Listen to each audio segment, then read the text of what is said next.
नमस्कार, स्वागत है आपका और मैं हूं आपके साथ सपना दीपक मदेशिया। बुलेटिन का आगाज करेंगे।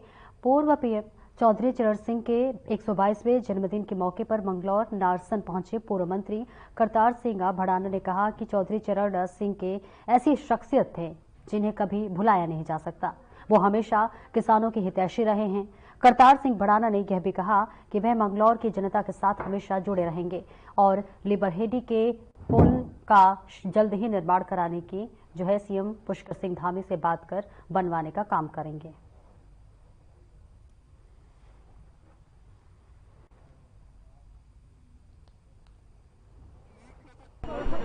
हम यही कहेंगे इसमें कि आज उनके जन्मदिन पे हम सब उन्हें याद करें और उनके बताए हुए रास्ते पे चलने का, अगर पूरा उस तरह काम नहीं कर सकते कम उसके उनका चलने का सोच तो रखें। जिस तरह से आज ये चौधरी साहब का जलवा कायम है, राजा महेंद्र प्रताप जी का जलवा कायम है। और मैं इतना कहूंगा कि मुझे जो प्यार करते हैं, मैं उनसे प्रार्थना करूंगा अपनों से, 36 बिरादरी के लोगों से, कि वो मुझे वो प्यार करते रहें जब तक मैं जीता हूं। आप प्यार से वंचित कभी।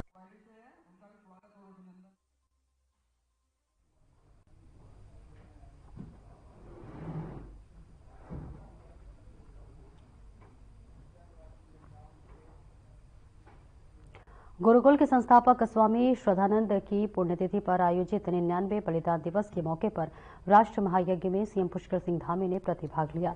वहीं कार्यक्रम में केंद्रीय जल शक्ति मंत्री सीआर पाटिल और अभिनेता विवेक ओबराय भी कार्यक्रम में मौजूद रहे। वहीं सीएम पुष्कर सिंह धामी ने स्वामी श्रद्धानंद की पुण्यतिथि पर कहा कि पूज्य ब्रह्मलीन स्वामी श्रद्धानंद जी की पुण्यतिथि पर उनको नमन करता हूं और उन्होंने यहां गुरुकुल कांगड़ी जैसे शिक्षा के इस इतने बड़े संस्थान की नींव रखी थी। निश्चित रूप से आज उनकी प्रेरणा से यह संस्थान पूरे विश्व में शिक्षा का प्रचार प्रसार कर रहा है।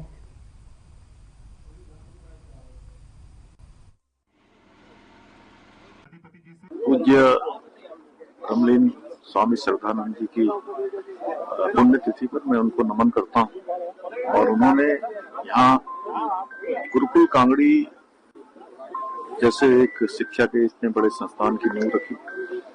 निश्चित रूप से आज उनकी प्रेरणा से ये संस्थान पूरे विश्व में आज शिक्षा का प्रचार प्रसार कर रहा है और सनातन का प्रचार प्रसार कर रहा है और पूरे हरिद्वार से ये गंगा निकलकर शिक्षा की आज पूरे विश्व को लाभ दे रही है, पूरे विश्व को हर प्रकार से आगे बढ़ाने का काम कर रही है। सबसे पहले तो नमस्कार सभी को, भारत माता की जय। बहुत अच्छा लग रहा है। मुझे लगता है कि ये मेरा सौभाग्य है कि मैं इस तपोभूमि पे आज यहाँ पे उपस्थित हूँ। इतना शुभ कार्य चल रहा है। मुझे ज्ञान नहीं था स्वामी श्रद्धानंद जी का, ना ही मुझे ज्ञान था कि उनकी क्या कंट्रीब्यूशन रही है भारत माता के लिए, स्वतंत्रता के लिए, धर्म के लिए, न्याय के लिए जो उन्होंने काम किए हैं। तो बहुत भावुक हुआ मैं कल इन सब चीजों को जानकर, और मैंने पुष्कर धामी जी से भी कहा है और सतपाल जी से भी कहा है कि जो मेरे लायक सेवा होगी। आज के कार्यक्रम में उपस्थित रहने का मौका हमें मिला। जो सदानंद जी ने एक बहुत अच्छा गुरुकुल की स्थापना यहाँ 1902 में की थी और आज तक यहाँ पर जितने अलग अलग विद्यार्थियों ने ज्ञान प्राप्त करके देश के लिए और दुनिया के लिए भी उन्होंने जो काम किया है, अलग अलग महत्व के स्थान तक वो वहाँ पर पहुँच पाए। गुरुकुल का और गुरुकुल की शिक्षा का एक अनेरा महत्व होता है और व्यक्ति विशेष वो बनाते हैं जो व्यक्ति विशेष और सिर्फ अपने लिए नहीं, पूरे देश के लिए कोई अच्छा करने की ताकत रखता है।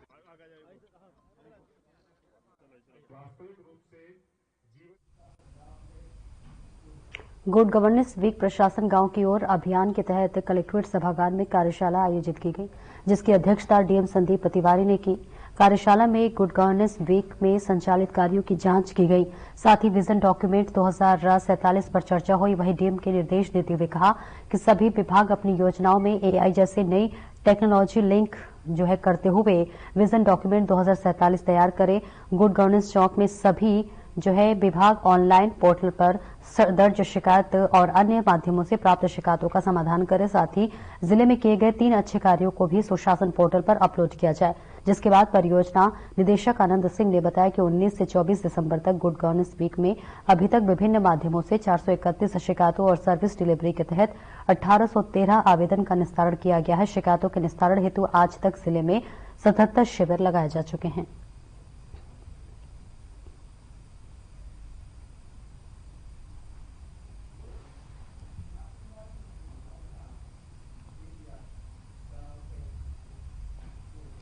डीएम संदीप तिवारी ने कलेक्ट्रेट सभागार में राज्य आपदा प्रबंधन प्राधिकरण के कंसल्टेंट के साथ चर्चा की और राज्य से उन्होंने ज्योतिर्मठ में प्रस्तावित सुरक्षात्मक कार्यों की जांच की। बैठक में कंसल्टेंट ने बताया कि भू धसाव प्रभावित ज्योतिर्मठ नगर में सुरक्षात्मक कार्य जल्द शुरू होंगे और यहां पर सीवरेज, ड्रेनेज, स्लिप स्टेबलाइजेशन और टो प्रोटेक्शन कार्यों की डीपीआर तैयार कर शासन को भेज दी गई है। शासन में स्वीकृति मिलने पर कार्यदायी संस्थाओं द्वारा जल्द ही काम शुरू किया जाएगा। उन्होंने बताया कि सीवरेज और ड्रेनेज का काम पेयजल निगम द्वारा किया जाना है, जबकि लोक निर्माण विभाग द्वारा स्लीप स्टेबलाइजेशन और सिंचाई विभाग द्वारा मारवाड़ी में विष्णु प्रयाग तक नदी किनारे टी प्रोटेक्शन का कार्य किया जाएगा।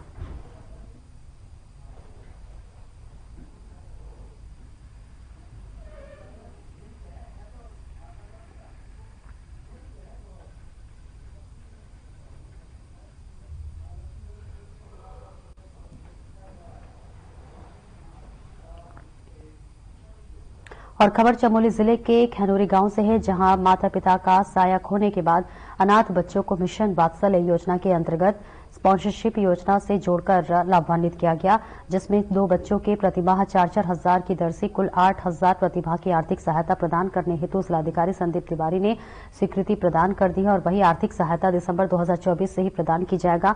बताते चले कि इस मामले में जिलाधिकारी जिला प्रोबेशन अधिकारी को महिला एवं बाल विकास मंत्रालय भारत सरकार द्वारा संचालित मिशन वात्सल्य योजना के अंतर्गत बच्चों को स्पॉन्सरशिप स्कीम से जोड़े जाने के निर्देश दिए गए हैं, जिसके क्रम में बच्चों को स्पॉन्सरशिप स्कीम से जोड़ा गया है।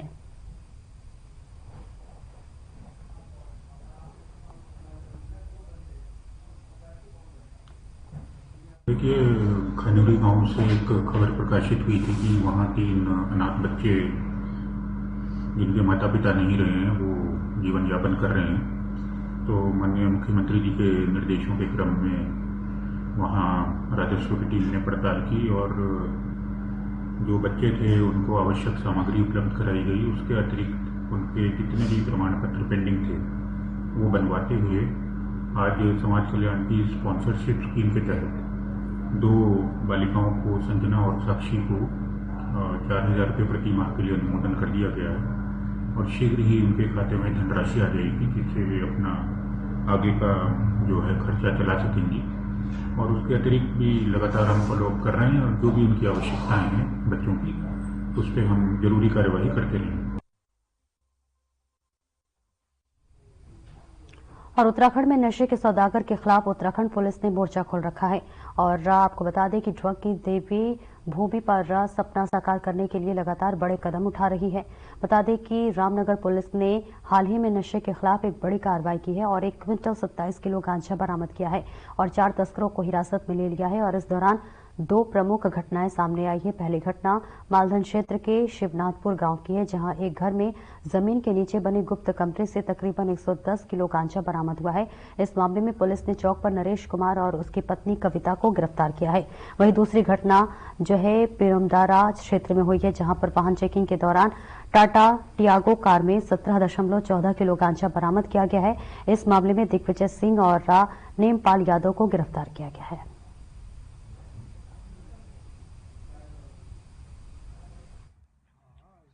थाना रामनगर पुलिस द्वारा लगातार नशे के विरुद्ध कार्रवाई की जा रही है। इसी क्रम में आज हमारे द्वारा थाना रामनगर क्षेत्र में 2 अलग अलग मुकदमे पंजीकृत किए गए हैं। एक मालधन क्षेत्र में चौकी इंचार्ज द्वारा किया गया है, जिसमें 1 कुंटल 10 किलोग्राम गांजा बरामद किया है, 2 अभी गिरफ्तार किए हैं। पूरी मदारा क्षेत्र में चौकी इंचार्ज पूरी मदारा द्वारा मुखबिर सूचना पर 2 लोगों को गिरफ्तार किया गया है और 17 किलो गांजा बरामद किया गया है। देखिए, हमारे द्वारा इस संबंध में मुखबिर की सूचना संकलन के आधार पर कार्रवाई की जा रही है। जो भी इस अवैध गतिविधि में लिप्त हैं उनके विरुद्ध आगे भी ये अभियान हमारा जारी रहेगा।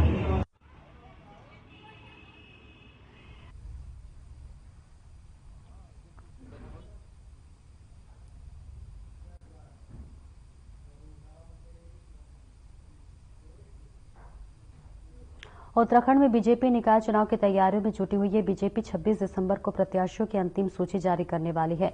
इस बारे में बीजेपी के प्रदेश अध्यक्ष महेंद्र भट्ट ने विस्तार से जानकारी दी है। कहा है कि पार्टी ने हर स्तर से अपनी कवायद को तेज कर दी है। पार्टी में सभी सीटों के लिए पर्यवेक्षकों की अपनी रायशुमारी पूरी कर ली है। सभी नेताओं से एक बार फिर आग्रह किया गया है कि सभी लोग पार्टी फोरम में ही अपनी बात रखें।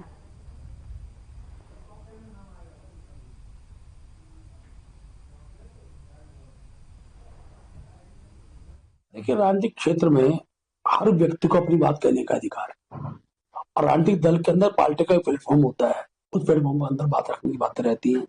जब इस प्रकार का विषय मेरे संज्ञान में आया, हमने उसको संज्ञान लिया और मैंने सभी अपने कार्यकर्ताओं से, सब जनप्रतिनिधियों से अपील की कि उनको जो विषय रखना हमसे हमारे सम्मुख है। आज प्रातःकाल ही हमारी सब विधायकों से वर्चुअल मीटिंग थी। आज हमने उस विषय को और विस्तृत रखा है और हमने विधायकों से भी आह्वान किया, आग्रह भी किया है कि उनकी क्षेत्र की नगर पालिका है, पंचायत है, वो 100% जीते। उनके एक एक सुझाव पर पार्टी विचार करेगी। निर्णय किसी एक के पक्ष में होना है और जिसके पक्ष में निर्णय होना है उसमें कहीं ना कहीं उस क्षेत्र के विधायक की भी सहमति निश्चित रूप से रहती है। इस आधार को रखते हुए हम चुनाव को जीतेंगे।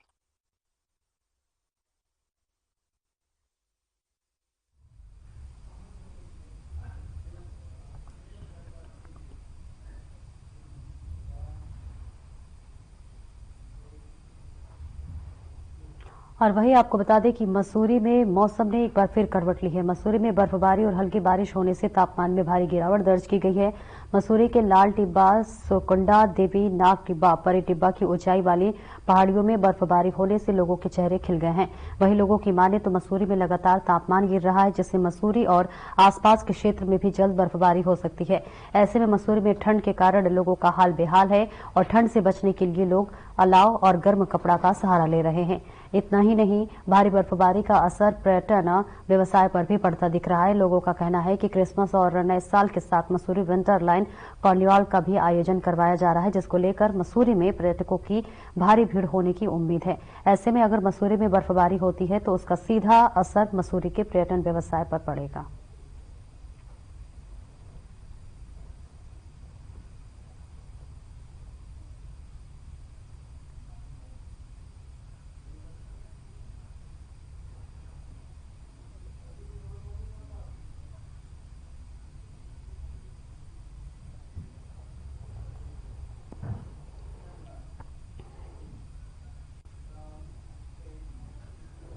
और उत्तराखंड में मौसम ने एक बार फिर करवट ली है। राज्य में सुबह से ही हल्के काले बादल और रिमझिम बारिश के चलते चक्राता के ऊंचाई वाले पर्वतीय क्षेत्र लोखंडों में बर्फबारी होने लगी है।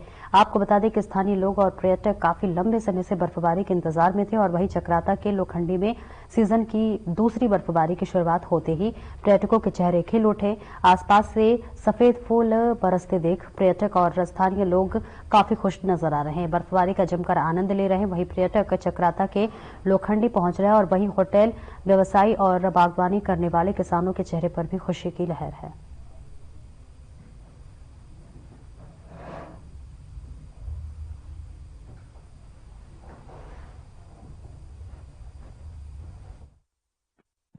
मेरा नाम सुधा हटवाल है। हम लोग ग्रेटर नोएडा से आए हैं और हमें बहुत अच्छा लग रहा है कि एटलीस्ट हमारी ट्रिप जो है अच्छी रही। हमने स्नो देख ली, क्योंकि यही होता है कि कई बार आते हैं पर स्नो नहीं मिलती है।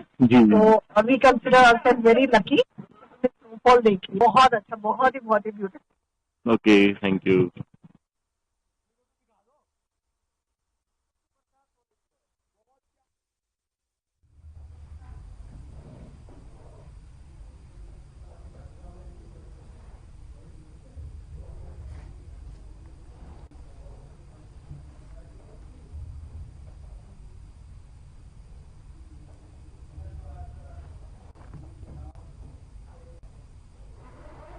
मसूरी में नए साल और विंटर लाइन कार्निवाल के साथ क्रिसमस को लेकर प्रशासन और पुलिस सख्त हो गई है।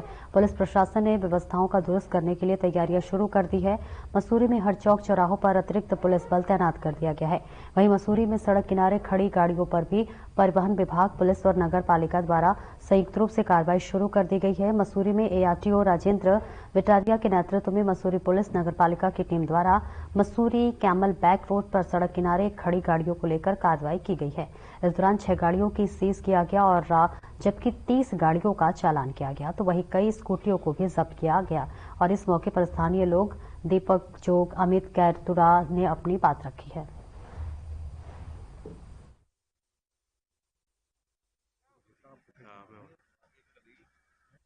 प्रॉब्लम शहर में ऐसी प्रॉब्लम है सर, पहले तो जो लोकलों के लिए निर्धारित पार्किंग थी मसूरी में, जैसे आपका लंडौर था और घंटाघर पे था, वो तो शासन प्रशासन उसको ठेके में दे रहा है और लोकलों को बोला तुम जाओ भाड़ में, हम इसको देंगे, पैसे कमाएंगे।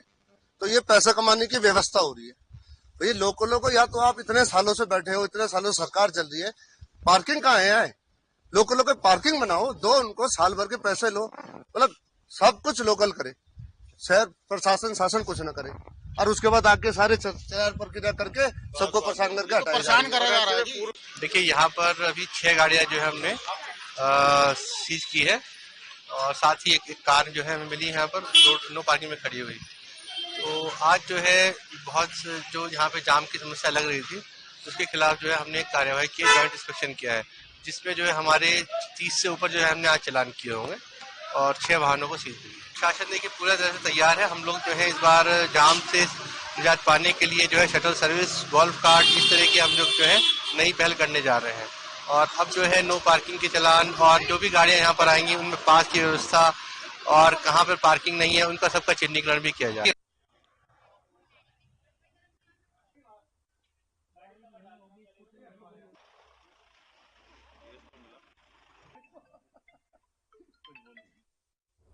उत्तराखंड में निकाय चुनाव की अधिसूचना इसी सप्ताह जारी की जा सकती है। प्रदेश के शहरी विकास मंत्री प्रेमचंद अग्रवाल ने जानकारी दी है कि चुनाव को लेकर सभी तैयारियां पूरी हो गई हैं। उत्तराखंड के 100 नगर निकायों में मेयर अध्यक्ष से लेकर वार्डों की आपत्तियों का जो है निपटारा रविवार को देर रात तक कर दिया गया। इसके साथ ही शहरी विकास निदेशालय ने दोनों रिपोर्ट शासन को भेज दी है।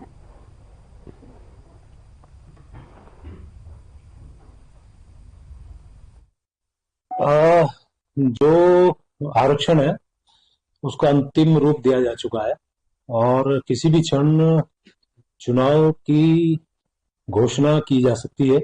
और मुझे सभी से ये अनुरोध करना है कि अब सभी लोग चुनाव के लिए जो जो इच्छुक है तैयारी करें और बहुत जल्द अपने उस उत्तराखंड में निकाय के चुनाव होने जा रहे हैं।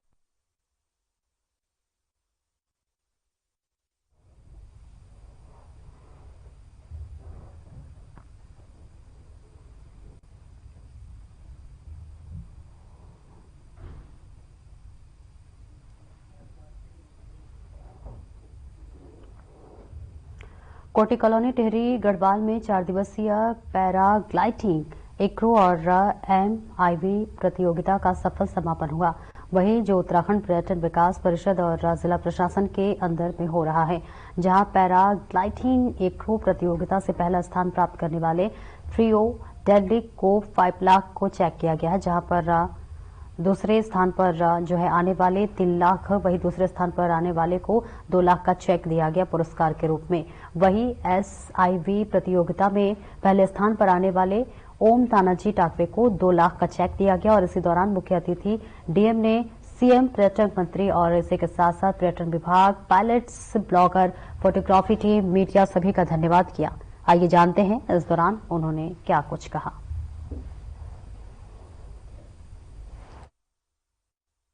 टिहरी झील में लगातार दूसरी साल इंटरनेशनल पैराग्लाइडिंग फेस्टिवल का आयोजन किया गया, जिसका समापन है। और इसमें विभिन्न राज्यों से ही नहीं, विभिन्न देशों से भी एक्सपर्ट पायलट्स ने पार्टिसिपेट किया है और उनके द्वारा बताया गया है कि यहाँ का जो ज्योग्राफी है, जो यहाँ के पहाड़ हैं और जो पानी के ऊपर या आसपास जो एरिया है, विंड है, वो सारी एकदम अप्रोप्रिएट है, बहुत ही अच्छी है पैराग्लाइडिंग इवेंट्स के लिए, जिससे निश्चित तौर पर काफ़ी यहाँ के लोकल लोगों को तो रोजगार की संभावना बढ़ी उससे भी यहाँ पर इकोनॉमी काफ़ी बूस्ट होगी। और जैसा कि आप देख सकते हैं, यहाँ पर काफ़ी लोकल्स, बाहर के लोग सभी काफ़ी उत्साहित हैं इस क्षेत्र को देख।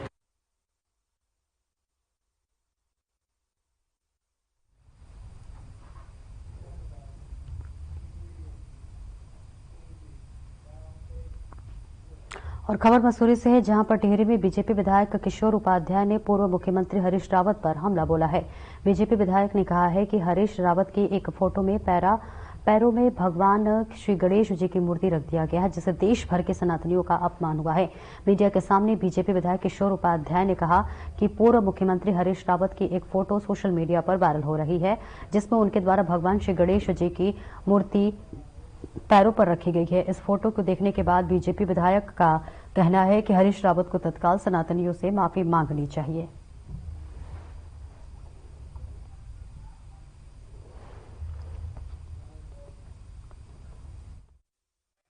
मैंने एक जो बहुत ही विद्वान है और शब्दों का जो उनके पास भंडार है, मेरे ख्याल से बहुत कम लोगों में होगा, राजीव नयन बहुना जी, और उनकी बहुत तीक्ष्ण दृष्टि रहती है और वरिष्ठतम पत्रकार भी हैं इस प्रदेश में। मैंने भी उनका एक पोस्ट देखा है जिसमें कि एक स्वनाम धन्य बहुत बड़े आदमी ने, जो गेठी से लेकर के पता नहीं क्या क्या खाते रहते हैं भगवान जाने,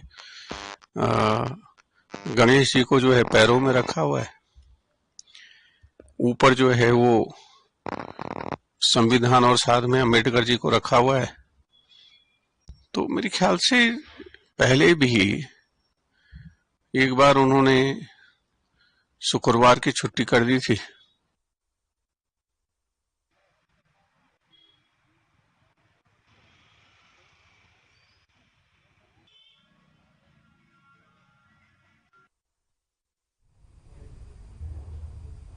उत्तराखंड में स्वच्छता सर्वेक्षण होने जा रहा है, जिसको लेकर नगर निगम देहरादून ने अपनी तैयारी पहले से ही तेज कर दी है। मुख्य नगर आयुक्त नमामि बंसल ने जो है बताया कि नगर निगम देहरादून की प्राथमिकता है कि देहरादून को स्वच्छ देहरादून बनाया जा सके, जिसके लिए नगर निगम देहरादून हर समय तत्पर है।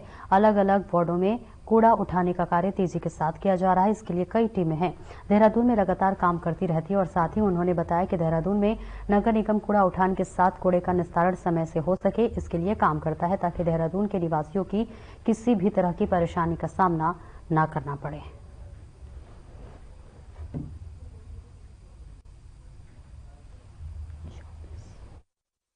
सर्वेक्षण भी अपने आप में एक हमारे लिए बहुत अच्छा मानक है अपने सेल्फ असेसमेंट का, और इसको ध्यान में रखते हुए भी प्लानिंग की जा रही है।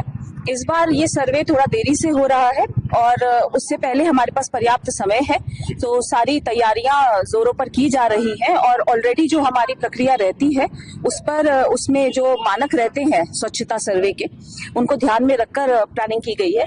तो इस बार प्रयास है कि हमारी रैंक और अधिक इम्प्रूव हो।